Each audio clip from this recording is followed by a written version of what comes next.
On s'est tous dit, bah, en fait, c'est un tel bonheur qu'on soit tous ensemble. Donc voilà, j'avais juste envie de partager ça avec vous. On vous le partage. C'est parti, c'est à toi Thierry, je t'en prie. Grâce au trauma, bah, c'est une publication que j'ai sortie en juillet, comme je vous le disais, parce que dans l'introduction, parce que trop souvent, eh bien, on est un petit peu dans la misère du trauma. Il faut aller voir partout où on a été blessé, et on n'arrête pas de chercher toutes les zones qui sont en souffrance parce qu'il y a eu des chocs dans notre existence. Et on oublie, il y a deux choses que l'on oublie. D'une part, qu'il y a des moments où on n'est pas blessé parce qu'on a vécu une situation traumatique. On est blessé simplement parce que on a manqué de reconnaissance. On a manqué d'être vu, on a manqué de pouvoir exister selon qui on est. Et on peut ne pas s'en rendre compte. Alors, on peut dire manque d'amour peut-être, manque de considération, mais pas forcément de façon caricaturale. On a une qualité qui ne peut pas s'exprimer au monde, on finit par s'habituer à vivre sans ça, et ça peut former une sorte de blessure. Ça, c'est une première chose. Une deuxième chose, que je vais évoquer un peu tout à l'heure aussi, on vit parfois des moments, des expériences hors du commun. Ça n'arrive pas à tout le monde, mais ça arrive à pas mal de monde. Et ces expériences hors du commun, eh bien, ne trouve pas d'écho autour de soi. On craint en parlant de passer pour quelqu'un d'un petit peu fou, d'un peu à côté de la plaque. Et parfois même, on a peur soi-même d'être un peu fou, rien que d'accorder une importance à ce qu'on a éprouvé qui était un petit peu spécial, une expérience de vastitude, quelque chose de particulier. Donc ça reste discret. Et puis, il y a l'autre point qui est aussi important, c'est que quand il y a eu un événement traumatique, il y a vraiment eu un drame, soit un certain inconfort, soit carrément quelque chose de violent, on a reçu des insultes, on a reçu des coups, on était en danger, on a vécu un accident, on avait traversé des deuils, on a vécu des choses vraiment très fortes sur le plan traumatique. Et bah, le drame qui s'est passé, souvent, nous a amené à nous cliver par survie, ce qui est naturel. Et puis, finalement, on a mis à l'écart la dimension existentielle que nous avions. Et quand on va voir un thérapeute et qui va travailler là-dessus, j'aime pas tellement le mot travailler, mais qui va nous faire faire un chemin par rapport à ça, eh bien, on pensera à valider les ressentis douloureux, on pensera à libérer un peu de cette dimension assez horrible de la situation qui s'est produite. Et c'est là où on trouve ce qui a été évoqué, ce que j'ai évoqué souvent en myostésie, cette notion de réjouissance. J'avais écrit un document sur la réjouissance thérapeutique aussi, à savoir que quand l'être émergent, celui qui a vécu le trauma, qui a été caché depuis si longtemps dans la zone cachée de la psyché, à l'écart pour éviter la souffrance, eh bien quand celui-ci émerge, le praticien est censé non pas décider d'être dans la réjouissance, ça n'aurait aucun sens, ça ne se décrète pas d'être dans la réjouissance, mais il devrait être profondément touché de voir cet être si longtemps caché, si longtemps ignoré, qui attend depuis tout ce temps qu'on le retrouve. Et c'est cette réjouissance thérapeutique du praticien qui va faire qu'il donne une validation existentielle, qui va faire qu'il sera touché par cette grâce. J'attire votre attention sur le fait qu'il y a le fameux mot charis en latin, qui définit le fait d'être touché par la grâce de Dieu. C'est un type d'amour particulier où on est touché par la grâce de Dieu. On pourrait le décliner plus modestement en disant simplement que charisme, ben là, on est touché par la grâce de l'autre. Et quand celui qui a vécu un trauma voit qu'en étant au monde, on est heureux de le voir et que c'est lui qu'on voit et non pas le drame qu'il a vécu, sans pour autant nier que le drame ait existé, eh bien ça produit quelque chose de très touchant. Et ce qui est important de comprendre, c'est que c'est plus une question de posture qu'une question d'action. Se réjouir avec une action pour montrer qu'on se réjouit, ça fait souvent un peu ridicule. C'est quelque chose qui ne se décrète pas, c'est quelque chose qui s'éprouve naturellement. Et comment ça fait pour s'éprouver naturellement? Eh bien, ça dépend simplement de vers où nous avons porté notre attention. Est-ce que notre attention se porte vers l'être ou vers les situations ou vers les douleurs éprouvées? Si c'est vers l'être, la réjouissance est automatique. Si sévère les réactions éprouvées, on peut s'en trouver affecté. Et si sévères les événements et que ces événements sont horribles, eh ben, on en sera profondément affecté aussi. Et si on veut avoir l'air d'être détaché de ces drames, pour rester dans une soi-disant réjouissance, ça ne marchera pas, parce qu'on va essayer d'éteindre faussement notre réaction, parce qu'on ne regarde pas au bon endroit, et du coup on aura l'air un peu factice et ça ne va pas fonctionner. Donc c'est vraiment une posture particulière du praticien d'être attentif à l'être, qui mettent cet état de réjouissance permanent, mais qui est pas une tête de personne un peu stupide qui est un peu en dehors du monde, parce que à la fois réjoui de rencontrer l'être, mais pleinement concerné par le fait quand même qu'il y a eu un drame, qu'il y a eu un événement douloureux, ce n'est jamais nié.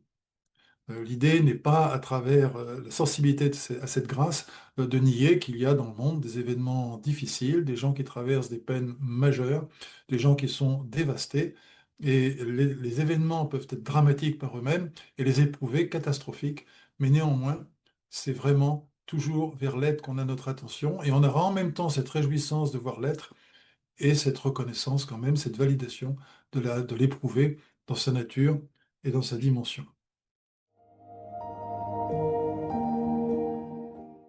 Alors, une première chose que je voulais évoquer, c'est les notions de trauma positif ou négatif. J'en ai un peu parlé tout à l'heure. Le trauma positif, alors j'étais étonné quand j'ai découvert cette notion de trauma négatif. Comment un trauma peut-il être positif aussi? On est habitué de dire quand c'est positif, c'est que c'est super, et quand c'est négatif, c'est que c'est nul. Non, faut simplement voir que positif, ça veut dire qu'il y a quelque chose, négatif, ça veut dire qu'il n'y a rien. Quand on nie quelque chose, on fait en sorte que ça n'existe pas. Et quand on reconnaît quelque chose, on a une posture plus positive. À titre indicatif, les postures positives, quand on est avec quelqu'un qui dit je souffre, si on lui reformule qu'il y a de la souffrance, on est positif parce qu'on reconnaît ce qu'il ressent. Et si, quand il dit je souffre, il dit t'inquiète pas, ça va s'arranger, ça a l'air gentil, mais ça c'est négatif parce qu'on vient de nier ce qu'il va dire. Être négatif, c'est dans la négation. Et donc, le trauma positif, c'est quand il y a un impact provoqué par quelque chose de bien défini, insulte, coup, événement grave. Pour ça, on est habitué à voir ça chez les gens qu'on accompagne ou chez soi-même quand on fait de l'autothérapie. Et puis, le trauma négatif, c'est beaucoup plus discret. C'est qu'il y a trauma, alors ça porte plus ou moins bien son nom, mais c'est intéressant. Euh, il y a trauma, mais il y a trauma parce qu'il n'y a pas eu quelque chose. On m'a pas regardé, on m'a pas dit bonjour, on m'a pas vu. Quand je parlais, on m'a jamais entendu. On m'a rien fait contre moi, mais on n'a tellement rien fait que je n'ai pas pu avoir le sentiment d'exister. Et ça sera un trauma négatif. Ce trauma négatif, on va noter que il existe parfois tout seul. Il existe parfois tout seul, et je cite souvent cet exemple que j'ai souvent donné dans mes formations d'une personne qui me disait avoir vécu deux événements assez durs. Et en fait, les deux événements, on les a parcourus sans qu'elle me dise de quoi il s'agit parce qu'elle ne voulait pas que je les hiérarchise, ces événements. Et on peut faire ça en médiasthésie, parcourir, retrouver la personne qu'elle était, valider ses ressentis sans pour autant être au courant des faits. C'est intéressant parce que ça évite du coup de dramatiser les faits.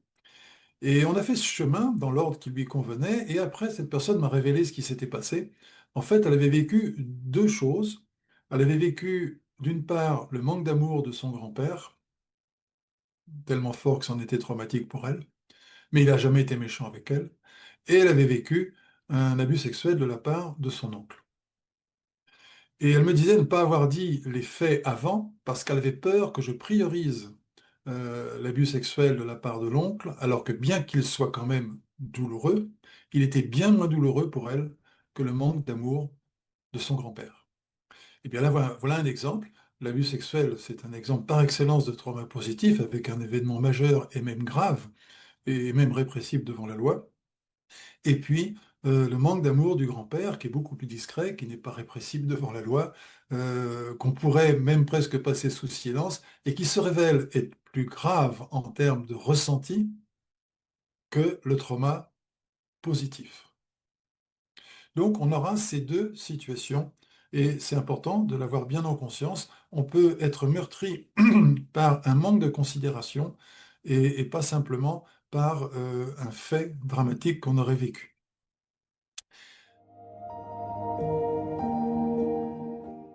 élément intéressant, j- Abraham Maslow, que j'aime beaucoup, qui a parlé des besoins, dont j'attire l'attention des 80 que vous êtes, ça fait du monde hein, quand même là, sur le fait qu'il n'a jamais parlé de pyramide, contrairement à tous les enseignements qu'on donne sur ce sujet. Il n'a jamais parlé de pyramide des besoins, il a parlé de hiérarchie des besoins. Et dans ces hiérarchies des besoins, j'en ai fait trois catégories. Les besoins physiologiques, bon, s'il faut manger, boire, respirer, etc. Ne pas avoir trop froid, se nourrir, il faut toutes ces choses-là, dormir. Et puis, il y a les besoins psychosociaux plus délicats, avec le besoin de sécurité. Avec ce besoin de sécurité, bah, on va éviter les dangers. Ce besoin d'appartenance, on aime bien faire partie d'une communauté, ou au moins d'une famille. Et puis, le besoin d'estime. Alors, le besoin d'estime, c'est intéressant parce que c'est un besoin de valeur. Une fois qu'on sait qu'on fait partie d'une communauté, eh bien, on va chercher dans cette communauté à avoir une valeur aux yeux des autres. Et puis, il y a les besoins qu'on évoque les besoins ontiques. Les besoins ontiques, selon Maslow, bah, c'est le besoin d'amour, de reconnaissance, de considération, de justesse, de justice, d'harmonie, de beauté, etc. Et souvent, on confond énormément le besoin d'estime avec le besoin d'amour. Estimer, c'est accorder une valeur. L'amour, c'est apporter une considération où on nous témoigne que nous sommes inestimables. Or, avoir une valeur, c'est pour les choses, être inestimable, c'est pour les êtres. Et ce que Maslow évoque et qu'on ne met pas en avant, hélas, c'est que quelqu'un qui n'a pas été nourri au niveau de ses besoins ontiques, de son côté inestimable, donc sa grâce, eh bien, restera toujours insatisfait au niveau de tous les autres besoins, quoi qu'on ajoute en plus. C'est pour ça que des personnes à qui on vient nourrir le besoin d'estime, qui vont être avoir de plus en plus d'admiration de la part de tous ceux qui sont autour, auront besoin encore plus et peuvent même être en désespoir d'être admirés de tous et vus de personne. Être rencontré, ça se situe au niveau de la considération, de l'amour, de la reconnaissance. Ça se situe au niveau du fait que l'on sent que quand l'autre nous rencontre, il est touché par le fait de nous rencontrer. Il n'en fait pas des effusions extraordinaires, il est juste touché de nous rencontrer. Et quand on voit que quelqu'un est touché de nous rencontrer, c'est comme si ça animait la vie au fond de soi. Alors, on ne connaît pas bien Maslow par rapport à ça, parce qu'on croit qu'en fait, les besoins, il y a les besoins physiques, psychosociaux, et puis on va monter à la fin, si tout se passe bien, vers les besoins antiques. Eh bien, en vérité, les besoins antiques ne sont pas un sommet de pyramide, et d'ailleurs, il n'y a pas de pyramide, c'est plutôt un fondement sans lequel tout le reste restera insatiable, peut-être même source d'addiction. Alors, ces besoins, bon, je ne veux pas aller plus loin, c'est important d'avoir bien compris cette notion de dimension existentielle. Quand elle est nourrie, ça facilite beaucoup de choses. Et ce qu'un patient va attendre d'un praticien, c'est de se sentir exister aux yeux de cette personne qui l'entend, et pas simplement que celui qui l'entend fasse une chasse aux problèmes pour le libérer des problèmes ou essaye sans arrêt de le rassurer. Évidemment, ça ne fonctionne pas.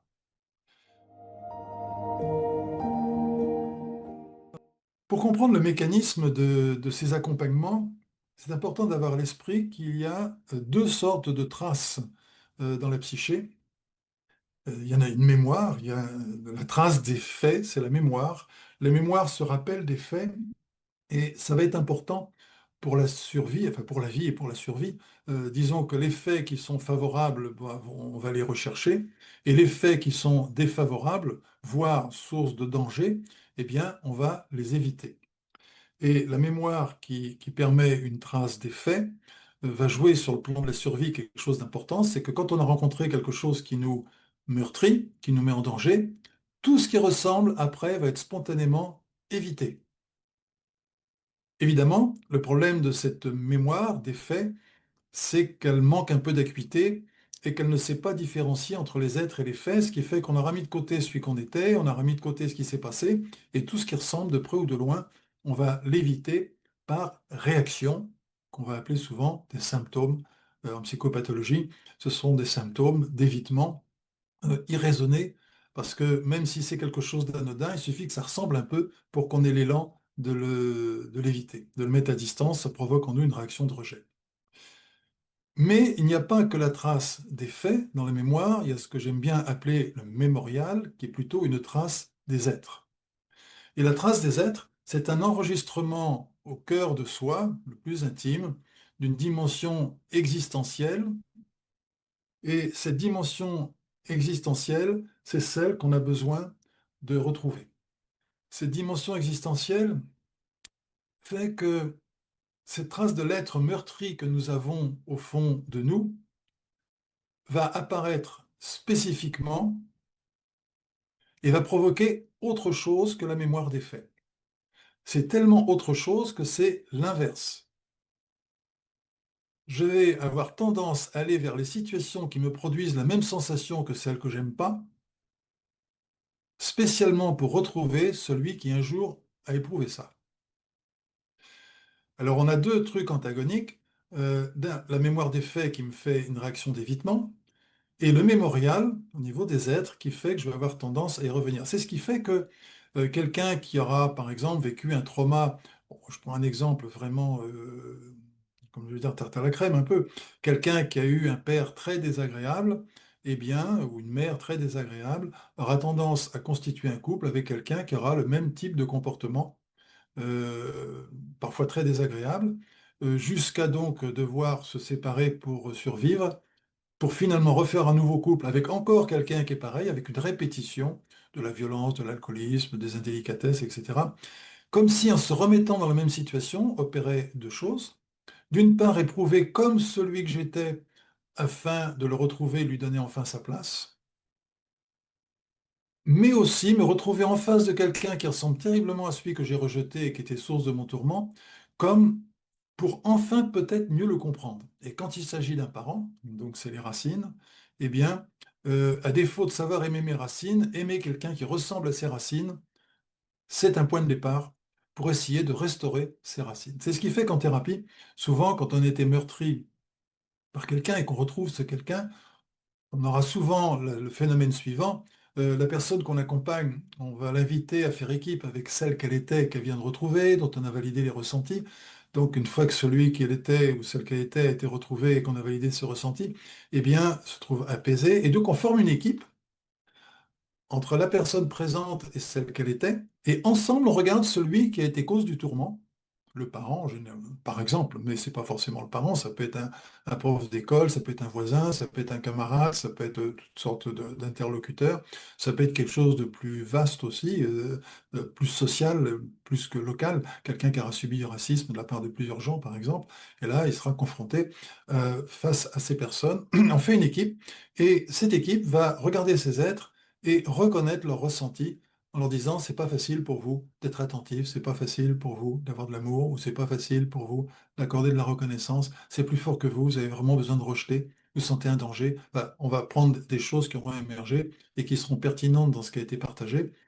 Et comme on est en équipe, ce que chacun des deux ne sait pas faire tout seul, celui qu'il était et celui qu'il est maintenant, eh bien, à deux, ils arrivent davantage à s'ouvrir, à interroger l'autre sur son ressenti, et on s'aperçoit que souvent, en face, on aura une réaction du genre, bah oui, mais je savais pas, bah oui, mais j'étais en souffrance, bah oui, mais moi-même j'ai vécu ça. Alors bien sûr, c'est jamais une excuse, mais ça permet de donner existence à cette personne, et on s'aperçoit que quand on lui donne existence, elle devient moins violente, moins dangereuse, plus tranquille, et il y a quelque chose de plus qui s'apaise chez le patient. Ce qui veut dire que celui qui accompagne sera touché par la grâce de l'auteur des méfaits, sans pour autant être dans le déni de la gravité factuelle de ce qui s'est passé.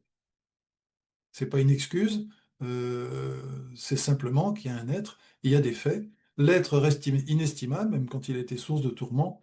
Par contre, les faits peuvent être abominables, détestables, horribles, source d'une souffrance extrême. Et ça ne doit jamais être nié sous prétexte qu'on est attentif à la grâce. Donc, il y a la mémoire et il y a le mémorial. Les thérapies qui s'occupent de la mémoire, il y en a beaucoup. Si je ne prends que l'EMDR, enfin l'EMDR, un peu brut de décoffrage, je dis ça avec respect pour les créateurs de l'EMDR parce que c'est quand même déjà extraordinaire. L'idée, c'est de désensibiliser la mémoire de ces zones traumatiques, et c'est super quand ça marche, parce que comme on se rappelle des faits, des fois ça recrée des meurtrissures en y retournant, mais ça fonctionne, c'est une idée remarquable de l'auteur de l'EMDR. Mais ça s'occupe de la trace des faits, ça ne s'occupe pas du mémorial, qui est une trace des êtres. Alors, l'une des thérapies n'exclurait pas l'autre. Les deux, quand on a les deux compétences, les deux peuvent jouer ensemble, mais ça ne joue pas au même endroit. Moi, j'ai vu des praticiens qui font de l'EMDR et qui ont ajouté à cela aussi de s'occuper des êtres. Donc ça aussi, la myesthésie reste intégrative. On ne dit pas on est meilleur, on est moins bon. On sait faire quelque chose, d'autres savent faire d'autres choses. Il y a des associations de pratiques qui peuvent être intégratives et donner de très bons résultats.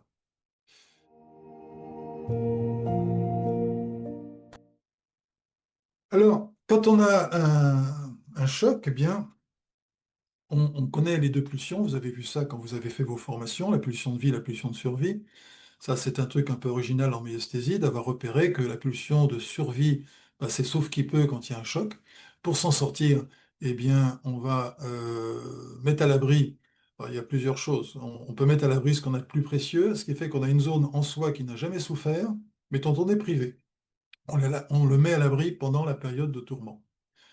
Ensuite, il y a la zone qui quand même a été choquée, une zone de nous qui a été choquée. Cette zone qui a été choquée, eh bien, on aura tendance à se cliver. Là, on ne la met pas à l'abri, on la met aux oubliettes parce qu'on ne veut plus la voir. Elle est tellement chargée émotionnellement et on ne sait pas faire le distinguo entre la dimension sacrée de l'être qu'on était et la dimension abominable des faits et l'horreur des ressentis. Tout ça, c'est tellement mélangé qu'on met tout le paquet de côté, aux abris dans la psyché, on pourrait dire l'inconscient, j'aime pas trop ce terme, j'aime bien l'appeler le nounou, nounou, N majuscule au US, N majuscule au US, pour dire c'est tous les nous qu'on n'a pas pu supporter, qu'on a mis de côté, et qui sont là en attente de restauration. C'est un peu l'œuvre du praticien en myesthésie, on s'occupe particulièrement de ça. Et donc cette pulsion de survie va jouer au niveau de la psyché en mettant de côté tout ce qui a été trop meurtri et qui n'est pas fréquentable, sur le plan de la mémoire, va faire en sorte que tout ce qui ressemble sera à l'avenir évité. Et puis donc, ben, on est à la fois avec une réaction face à tout ce qui ressemble et aussi habité par un manque de soi, parce que ce qu'on était à cet endroit-là a été jeté loin. Et la source du tourment, si c'est un parent, fait partie des racines, eh bien, il sera mis au loin aussi. Et donc, on va aussi manquer de ses racines. Et heureusement, il y a aussi une pulsion de vie qui, elle, joue différemment. C'est elle qui est auteure de cette conservation de tout ce qu'on a mis de côté, que ce soit celui qu'on était, qu'on a mis à l'abri de la tourmente, qui n'a jamais souffert, ou que ce soit celui qui a souffert, qui est devenu infréquentable et qu'on a mis dans ce fameux nounou. Eh bien, tout ça, ça nous manque, et nous allons devoir, enfin, on doit, si on veut, le retrouver. On fait ce qu'on peut. Généralement, quand on va le retrouver, c'est parce qu'il y a des signaux qui sont assez inconfortables dans notre vie pour qu'on ait envie d'aller regarder. Sinon, on fait comme si de rien n'était. Et ces signaux, eh bien, alors d'une part, la pulsion de vie va stocker tout ce qu'on n'a pas emmené, tous ces manques de soi, que ce soit mis à l'abri ou que ce soit parce que c'est pas fréquentable. La pulsion de vie le stocke dans ce nounou. Et la pulsion de vie va provoquer des symptômes, des manifestations, pour qu'on puisse y accéder de nouveau. Et ces manifestations, eh bien, ça sera essentiellement sur le plan existentiel, d'être porté vers tout ce qui ressemble et d'éprouver à nouveau la même chose que ce qu'on n'aimait pas autrefois, afin peut-être d'avoir un éclairage vers celui qu'on était ou vers ceux qui ont été source de tourment pour mieux comprendre le monde qui nous entourait à ce moment-là. Donc la pulsion de vie nous permet tout ça et c'est assez extraordinaire qu'on ait ça en nous. Ce qui est intéressant, c'est de voir que c'est la pulsion de vie qui génère les symptômes. Les symptômes, pourtant parfois extrêmement inconfortables, c'est la vie qui les produit pour ne pas qu'on oublie ce qui a été inestimable en soi.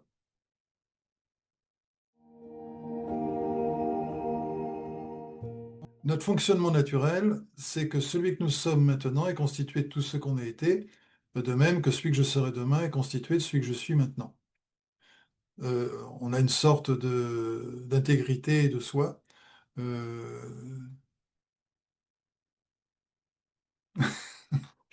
on a une sorte d'intégrité de soi.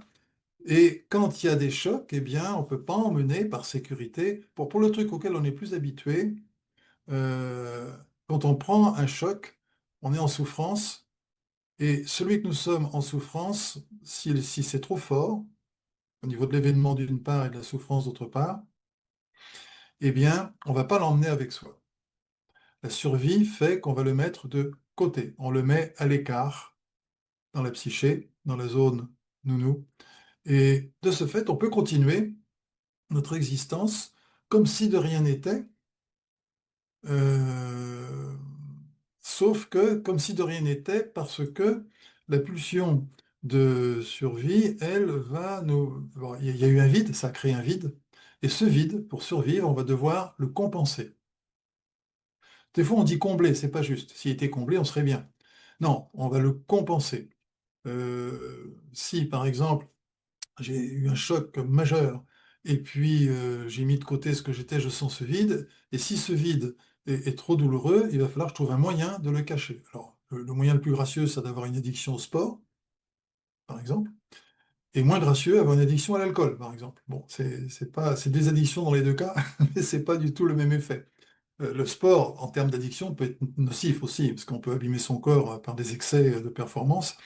L'alcool, c'est évident que ça, en addiction, ça va abîmer notre corps. Et cette compensation, tant que l'énergie du corps le permet, va être en œuvre et on va fonctionner comme si on était comme avant. Il nous manque rien, sauf que problème, ça consomme de l'énergie. Parfois, ça coûte de la santé aussi. Et ça n'empêche pas que de temps en temps, il y a des manifestations, des symptômes qui vont apparaître et qui vont me rappeler, bon, t'es bien gentil avec ta compensation, mais il faudrait peut-être que tu regardes. Et je vais avoir cette sensation qui revient régulièrement, et c'est tout l'art de l'écoute en autothérapie, si on est à l'écoute de soi, ou avec un praticien qui va nous mettre l'attention dessus. C'est parfois plus facile parce on n'est pas habitué, mais si on était formé avec Priscilla, on sait le faire. Ça, cette écoute, cette autothérapie. Et du coup, au lieu d'être dans la compensation, on va écouter, tiens, je compense, mais où est le manque? Qu'est-ce qui appelle mon attention? Cet inconfort, de quelle nature est-il? Est-ce que je l'ai déjà vécu? Et s'il y a longtemps, bah, celui que j'étais il y a longtemps, je mène mon attention vers lui, je vais le rencontrer. Et quand je rencontre celui que j'étais il y a longtemps, je vais juste lui témoigner, c'est ça que tu as vécu, et ça peut paraître curieux, juste dire à celui qu'on était, c'est ça que tu as vécu, quelque chose se pose, celui qu'on était revient, et quand on a cette complétude, eh bien, il n'y a plus le manque, il n'y a plus le symptôme, il n'y a plus besoin de compensation. Bon, c'est un peu vite dit, c'est pas toujours aussi simple, mais ça ressemble à ça. On le met de côté, mais il y a aussi un autre endroit que j'ai évoqué tout à l'heure, et c'est important de le comprendre pour le trauma négatif, pour la grâce. C'est que celui que je suis, euh, par exemple, n'a jamais été considéré ou vu par grand monde. Alors, on a toujours été un peu vu par des personnes, quoique il y a des personnes qui ont été toujours ignorées. euh, que- mais quand la personne est très ignorée, il y a souvent des violences qui vont avec. Il faut savoir, quand il y a des traumas positifs, où il y a violence, il y a en même temps un trauma négatif de non-reconnaissance. Mais quelquefois, il n'y a eu aucune violence et il y a eu une non-reconnaissance de la personne. Voilà, imaginons, on m'a jamais vu, j'ai jamais compté pour personne, il y en a toujours eu pour mes frères et sœurs. L'entourage était très était bénéficiaire de beaucoup d'attention, moi j'en ai jamais eu. Et on ne m'a jamais vu d'aucune manière. Et je mène une vie dans laquelle celui que je suis n'a pas le sentiment d'exister parce que jamais vu par quelqu'un. Et c'est vrai que pour se sentir exister, on a juste besoin que quelqu'un soit un peu content de nous voir. Ce qui en principe se produit. En principe, ne serait-ce que la mère est contente de voir son enfant arriver au monde, mais pas toujours, ça dépend des contextes dans lesquels ça se passe. Un père est content de voir son enfant arriver dans son foyer, mais pas toujours, ça dépend de pas mal de contextes. Et puis aussi, quand on rencontre des copains à l'école, quand on est enseigné, on est censé fréquenter des gens qui sont contents de nous voir. Et quelquefois, c'est beaucoup plus rare que ça. Moi, je vous rappelle, par rapport à cette dimension existentielle et cette sensibilité à la grâce, ce petit exemple que je donne souvent dans mes sessions. J'animais une formation en EHPAD, une jeune résidente de 65 ans, parce qu'elle avait des troubles cognitifs, donc très jeune pour être en EHPAD, mais vaillante physiquement, qui met les tables pour la session, elle nous aide, elle aime bien se sentir utile, parce qu'on a un besoin aussi de compétences, de mettre en œuvre des choses qu'on sait faire. Elle fait ça, elle s'assoit avec nous, et dans la session, on l'accueille, et puis dans la session, elle nous dit, à un moment, j'ai un copain. Et je lui dis, vous aimez bien voir votre copain? Il me dit oui. Qu'est-ce qui est chouette? Bah, parce que quand je vois mon copain jouer un humain, déjà c'était très touchant. Mais ce qui était encore mieux, c'est la suite. Avec mon copain, des fois on va au restaurant, et au restaurant, il y a un chien. Et je lui dis, vous aimez bien voir le chien? Elle me dit oui. Et qu'est-ce qui est chouette quand vous voyez le chien? Elle me dit, il vient vers moi sans qu'on lui dise et il est content de me voir. Ben voilà un chien qui est sensible à la grâce et qui fait de la validation existentielle, comme quoi c'est à la portée d'un animal. On devrait peut-être pouvoir le faire aussi. C'est particulier.